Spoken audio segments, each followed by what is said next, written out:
Hey, this is Jet. Welcome to this edition of After 5, a music, art, and entertainment podcast picking up where my radio show left off.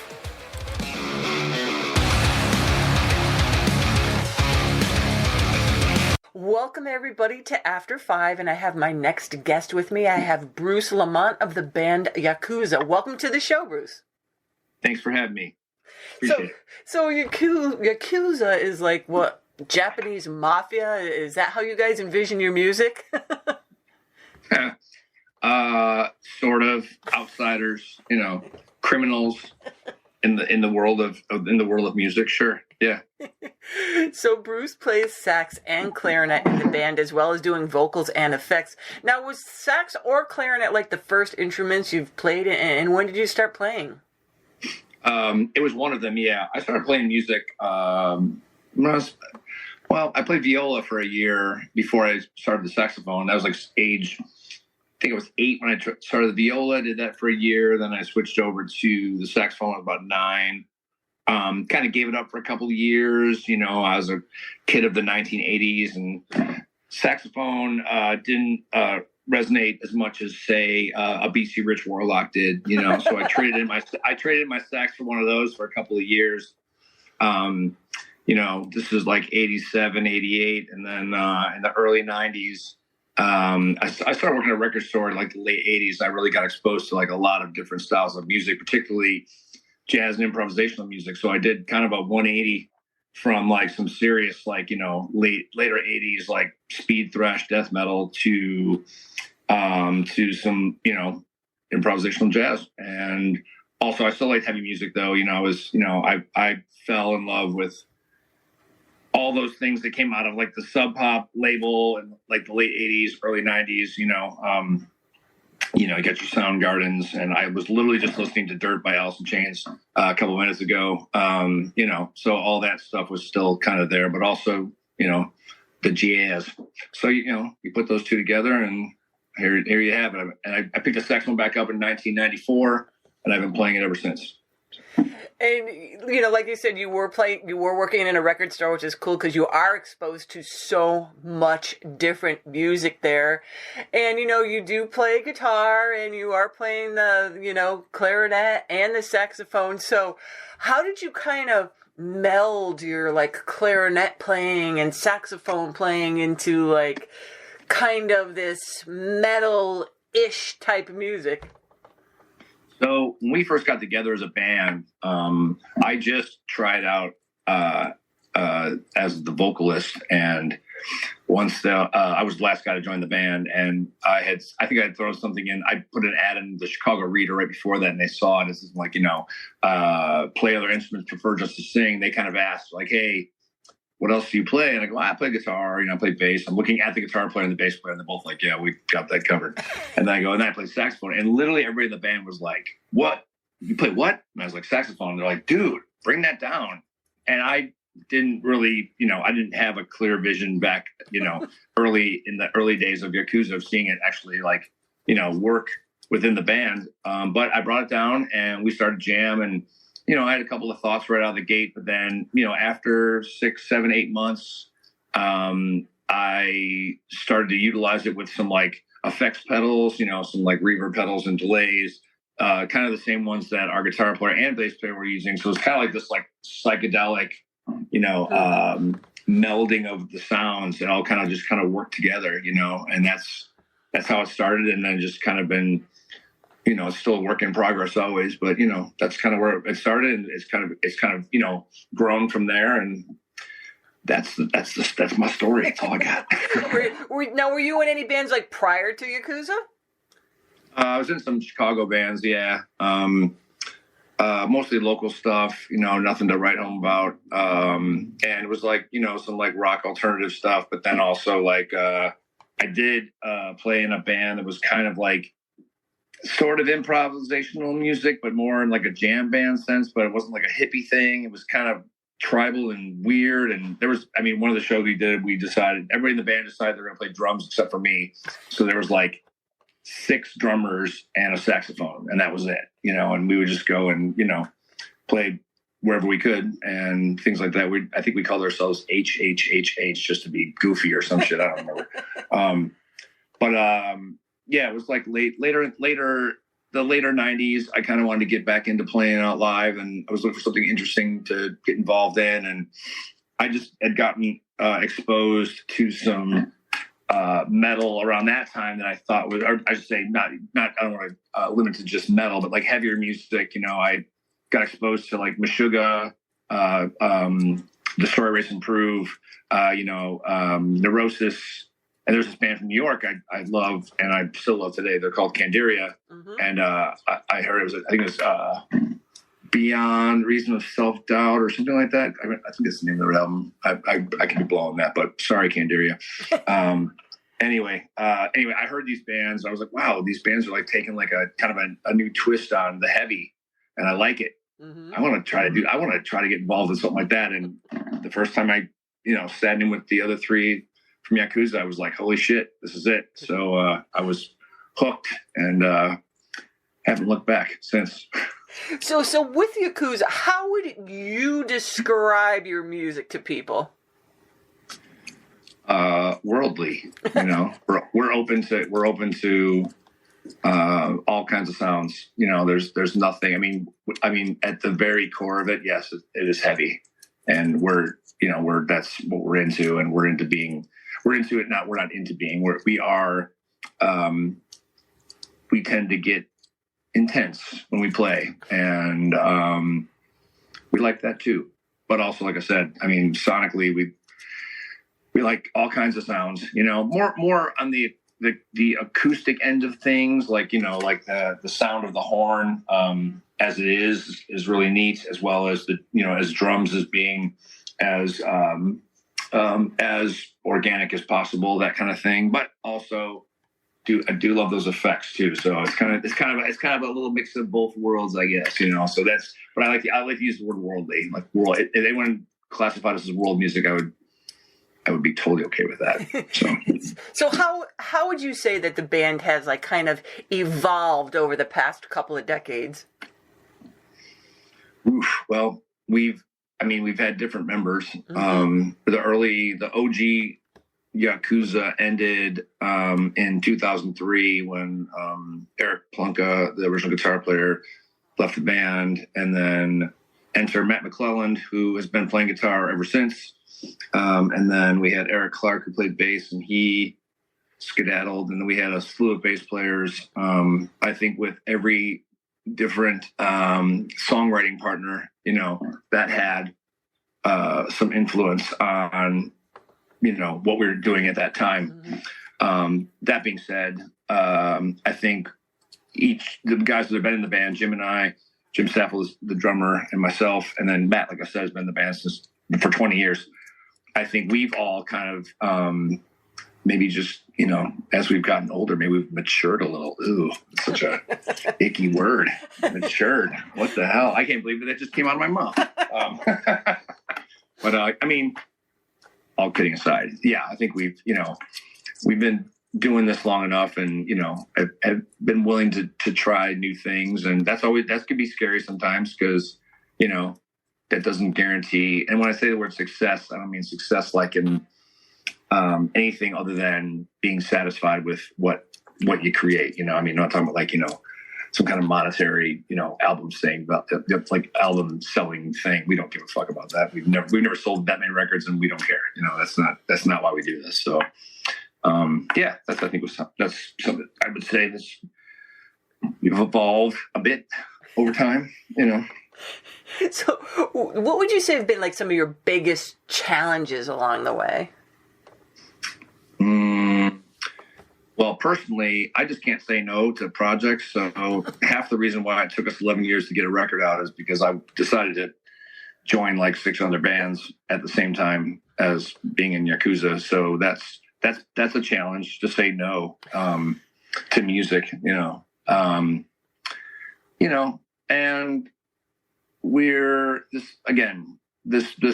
this project and this band we never thought of this to become a thing where it was going to sustain us monetarily in some way, shape, or form. So, as 95% of the bands out there, you have your day jobs, and and the older we get, it's more than just a day job. Sometimes there's a career involved, or not, and just trying to maintain, but also, maintain enough so you can still play and music and do the art you want to do and all that. So, And Bruce, during your career with the band and playing shows and going out and stuff, who have been some of the most interesting people you have kind of met along the way? I mean, it has to be like all the band folk that we've just kind of, rubbed elbows with. Mostly a lot of people in the heavy world.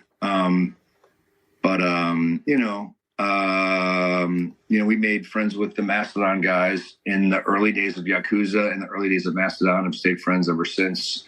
I literally just hung up the phone with my friend Dave Whitty, who is known for being in Useful Waste, Discord and Access. He's in a band called Brain Tentacles with me. He's a dear friend. I'm grateful. I met him through Yakuza. We toured together when he was in a band called Burnt by the Sun back in 2002. I met Michael Girard from Swans in the mid 2000s, and years later I ended up interviewing him for a Chicago Reader thing. It was like an artist on artist, and it made him go and check out my solo music, and he really liked it, so he asked me to be on a Swans record, which is like an absolute thrill. And as I mentioned those bands earlier that kind of got me interested back in heavy music, I mean the Neurosis guys, I ended up not only doing like tours with Scott Kelly, but we ended up starting a band called Corrections House. And through that, I got to know Steve Montill and Jason Roeder and, Dave Ed and Noah Landis, all those guys. And we're friends and really good friends. And I'm grateful for that. And shit. Oh, we're playing with Yob in a couple weeks. They're from Oregon. Mm-hmm. My friend Mike Scheidt. He's an adorable human being. I think he's fucking amazing on so many levels.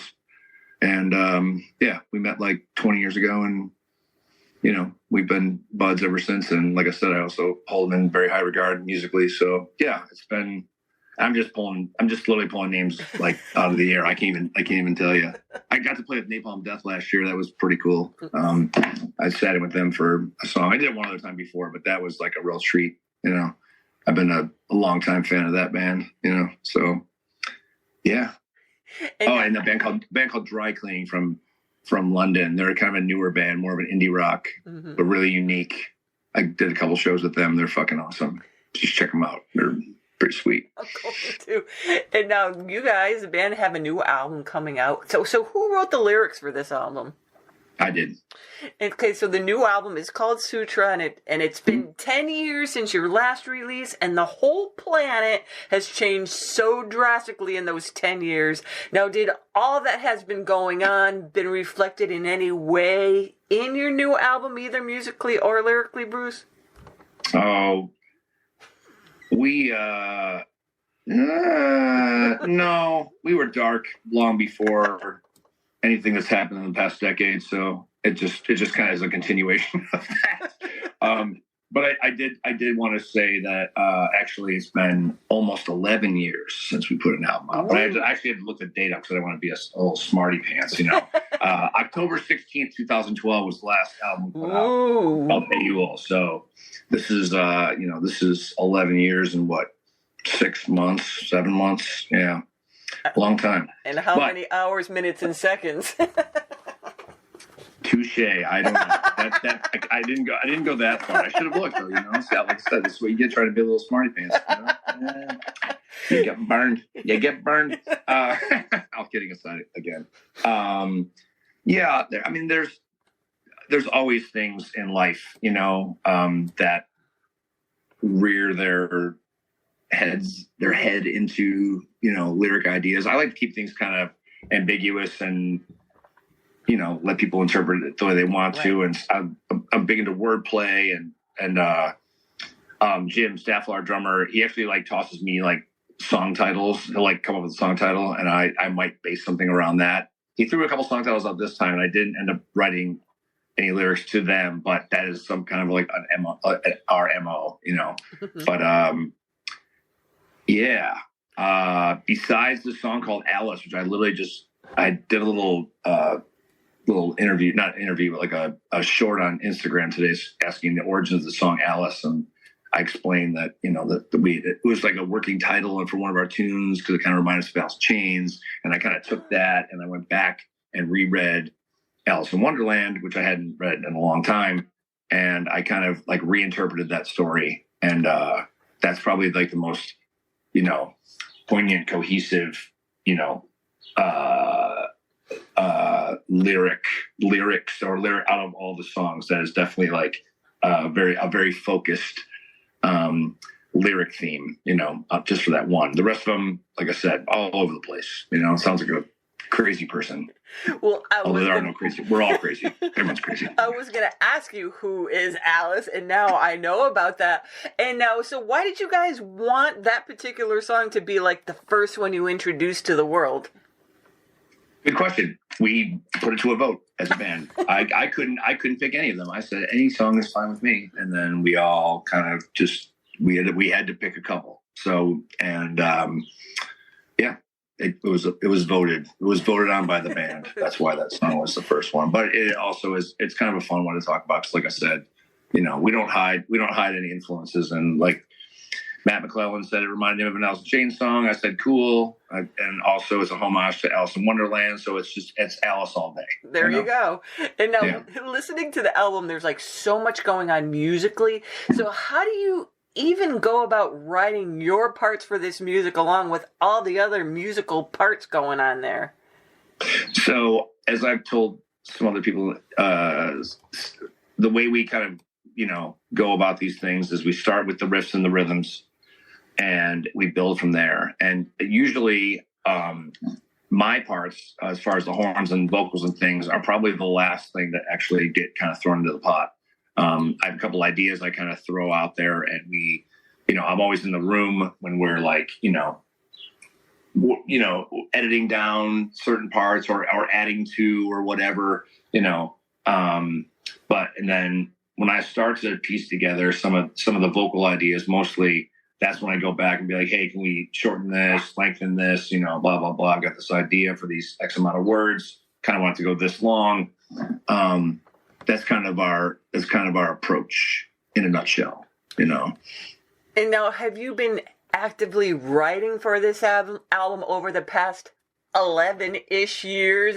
And how do you go about like picking and choosing what songs are going to go on there after all that time? Well, no, that definitely not.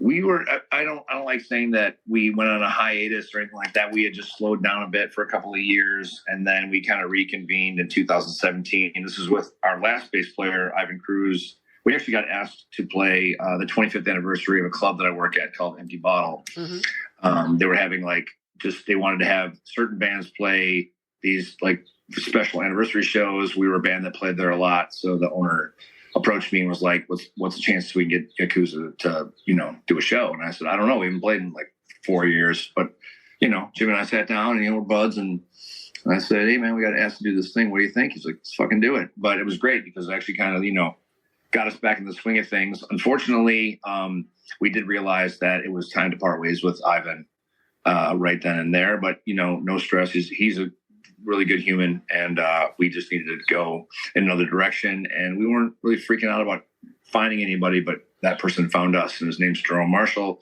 He's been around this camp since he was 15 years old, coming to see the band back in 2000, 2001.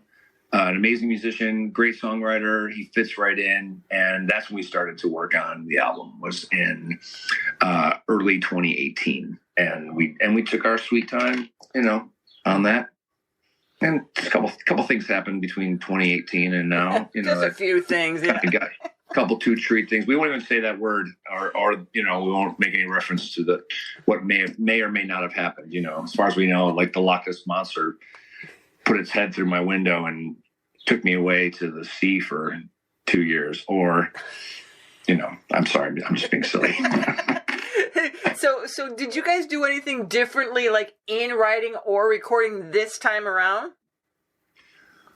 We probably demoed more than we ever have. That I used to kind of leave things open as far as like the saxophone and the vocal stylings, more so just to kind of keep this more like spontaneous energy and kind of just let things happen in the studio. This time around, I decided that I wanted to have a little more of a concrete vision, with the parts and things like that. So yeah, we demoed things a couple times as a band, and then I went back and I demoed some vocal ideas, and then I changed it around a little bit, and it actually worked out. I was very happy with the results this time, so I probably will continue to do it that way for a while. But there's still plenty of spontaneity on the record. I mean, there were things in the studio where, at least for me, I was like, no, we're going to go this way. Or I completely changed something on the fly, and it worked, So we like to keep that element within the band, And now, did you guys have like any kind of preconceived notions going into this album as to how you wanted it to sound at all? No, never. Okay, that was easy enough. So yeah, right. Sorry, you can't see my face when I'm smiling when I say no. Nope. It sounds like I'm getting all grumpy. Oh no. So what exactly is that on the album cover, Bruce? That is some hay. Okay. And what else is that? Our friend Sonia actually did this cover. Mm-hmm. She does these images, kind of takes natural occurring, I will say, for the lack of a better word, things, and she will create these kind of like psychedelic images from them. What is she's got a cool Instagram page where all of her stuff is up there, and I have to look it up really quick, but I keep talking. Negative Woods Creative. And basically, like I said, it's like these psychedelic images of things she finds. She lives out in the woods. She has a chicken farm, and she is a long time. She's one of the best shutterbugs we've ever known. And she just comes up, she gets these amazing images, and then she manipulates them digitally, and whatever happens. And we really love that one. So we're like, yeah, let's go with that. So that is the back and the front, That was my guess too. I'm like, it's either hay or like the mouth of a moth or something. It's one of those. Yeah, it's nice because I almost don't even want to tell anybody what it is because I want, like you said, the mouth of a moth. I love that. That's awesome. Like that. Yeah, I wasn't quite sure.